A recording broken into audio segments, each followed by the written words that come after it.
way you are not being impacted is if you are living in a bubble, because if it's not directly impacting you, it's impacting somebody that you know. Come on, Debnam. In this story of the fall and eventual rise of Job, we find him at the moment frustrated by, wrestling with, and confused by the circumstances of his life that he believes have unfairly fallen his way. He does not believe, preachers, that what's happening to him should be happening to him. He does not believe that he's been such a bad person that he deserves the stuff that is happening to him. After all, he's kept food on this family's table. He's paid his bills on time. He's been a good father, a good husband, and a good person. But y'all, at the time of our text, things have fallen apart in his life. Sidebar, understand, bad things do sometimes happen to good people. He has lost his means of support. His home has been destroyed. His children have been killed. His body is consumed with sickness. His friends are not supportive. Bluntly speaking, y'all, his life is a pure mess. And what makes it so much harder to handle is that he does not really see a way through. He does not see how in the world can he rebound from this. And in his analysis of his dismal situation, his options are so limited that he sometimes, watch this, sees death as his best option.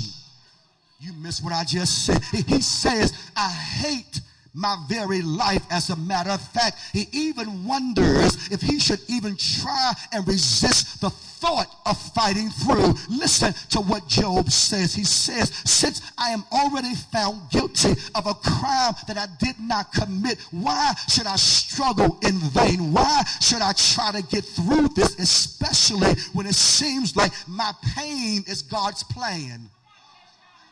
Y'all looking at me funny. Let me rewind that thing. He says, why should I even try and fight myself through or my way through when my pain is God's plan? In other words, God did it. God allowed it to happen. And I'm sensitive enough to know that Job is not the last person who felt this way. The man who killed his family in that hotel room felt this way. The man who was in church on Sunday but then killed his family at home felt this way. The CFO of Freddie Mac may have felt this way. They felt like they were running out of options. You ever felt like you were running out of options? I said, have you ever felt like you were running, nothing else to do, nobody to call, nobody to help you, nobody to pray for you? You felt like you were running out of, how did your neighbor say, out of options. Don't know what else to do, don't know who to call, don't know, I can't pray no more. I've been praying, I'm tired of praying.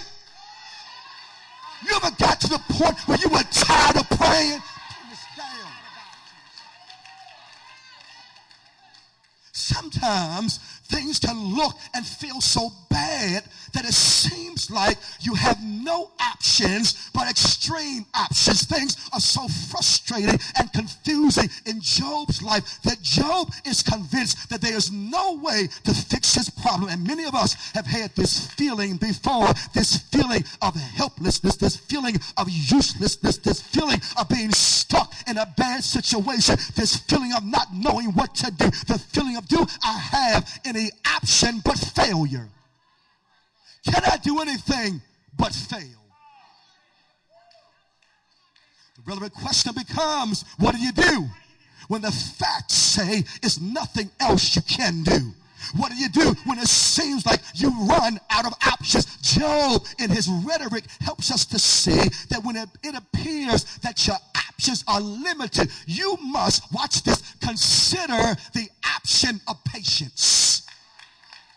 Come on, talk, Debnam.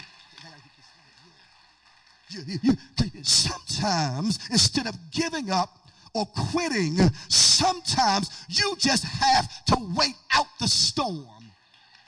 Who am I talking to? Y'all looking at me funny, say, neighbor, wait out the storm. As a matter of fact, I dare you to wait out I dare you to just wait for God to move. Instead of assuming the worst, sometimes you have to wait out the worst. I wrestle with this scene in Job's life, the lowest moment of his life, the toughest moment of his life, the most confusing moment in his life. And it dawned on me that one of Job's greatest mistakes